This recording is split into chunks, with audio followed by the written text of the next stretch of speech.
Podcast, a podcast that tells you what you need to know to understand amazing works of literature. In this episode, you will learn important information to help you understand a well-known memoir about the Holocaust. Here's what you need to know about Chapter 1 of Night by Elie Wiesel.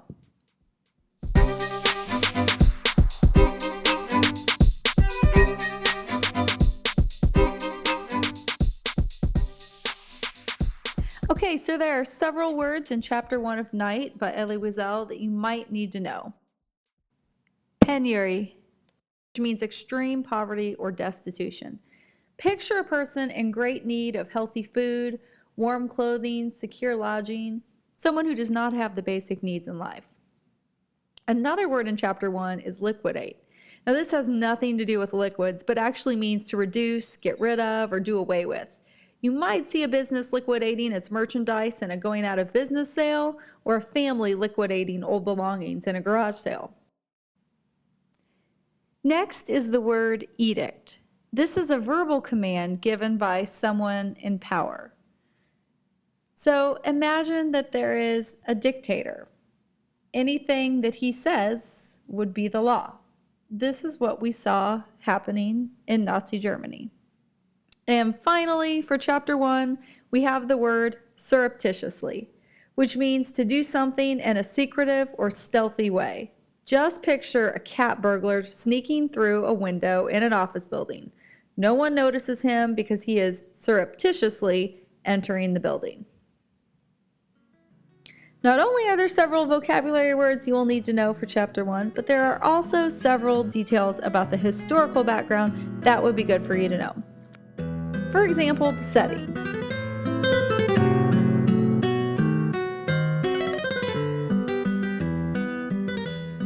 Our story tonight begins in Sighet, which is a small town in northern Romania.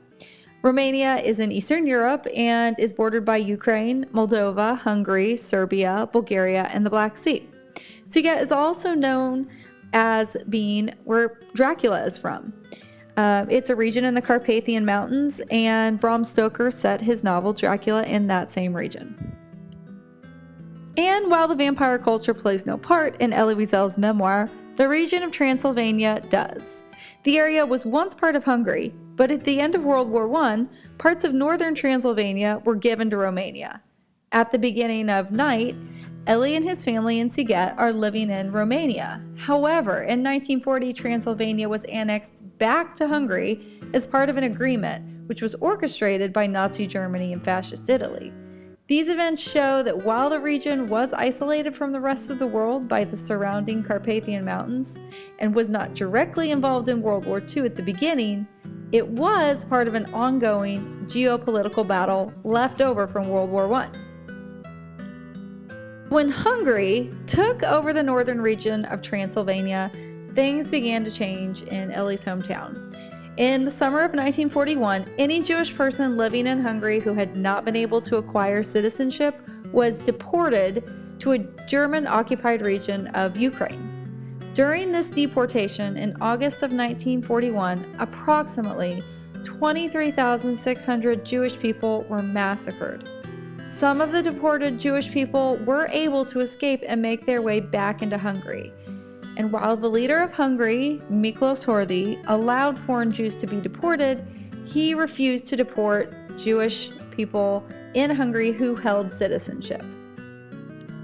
But then in 1943, a new prime minister was appointed in Hungary who was willing to cooperate fully with Germany. And as German soldiers moved in to occupy Hungary, Jewish people were forced into ghettos. These were areas sectioned off where the Jews were forced to live, and there were several edicts that were pronounced, and some of these caused the Jewish people to have to wear the yellow star to show that they were Jewish. They were forbidden to leave their homes in the evenings. There were curfews given, and they had to give up their valuables. So all of these things were things that Elie Wiesel and his family experienced. And it is difficult to hear the details of these atrocities committed during World War II. And the purpose of talking about these things is to help you understand what you're about to read.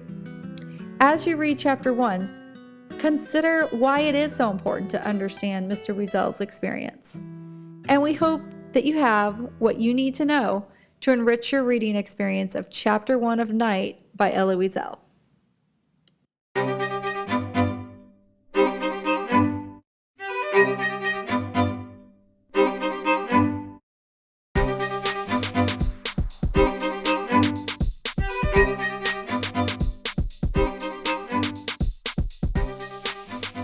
Information in this podcast was found at Webster's Dictionary Online, dictionary.com, and the United States Holocaust Museum website.